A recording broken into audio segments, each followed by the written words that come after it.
এবং ভিডিওটা ধৈর্য ধরে সবাই দেখবে। এই পাচ্ছ প্রচণ্ড জল, মাছ ধরতে এসেছিলাম।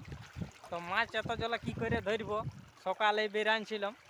তো যাই হোক, তোমরা এত বৃষ্টিতে বেরাবে না ঘর থেকে, মানে যাকে বলে জল বাংলা ভাষায়, গোদা বাংলায়। প্রচণ্ড জল দেখতেই পাচ্ছ, তোড়ে নিয়ে চলে যাচ্ছে, যেদিকে ভালবে সেদিকেই জল। হয় দেখো দেখো। তো কৃষ্ণ ব্লগ থেকে সবাইকে শুভেচ্ছা ও ভালোবাসা। ঘর থেকে কেউ বেরাবে না, নাহলে জ্বর সর্দি ইত্যাদি হবে। আর হচ্ছে, যদি ভিডিওটা ভালো লাগে তো সাবস্ক্রাইব এবং লাইক এবং কমেন্ট করবে, তাহলে ভিডিও বানাবার জন্যে আগ্রহ বাড়বে।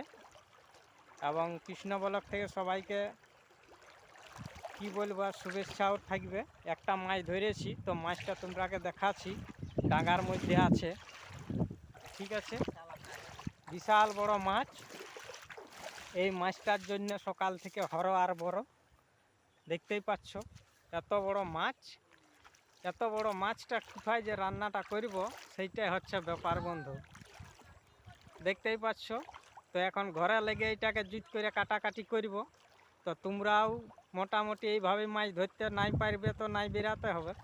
তো দেখতে পাচ্ছ আমাদের এই পাশে প্রচণ্ড জল হয়েছে। তো জলের মধ্যে মাছ ধরতে এসেছিলাম। এই একটা এত বড় মাছ ধরেছি।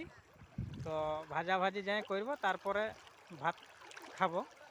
এবং তোমাদের যদি এই ভিডিওটা ভালো লাগে তো অবশ্যই শেয়ার করবে এবং কমেন্ট করে জানাবে। ঠিক আছে বন্ধু, বাই।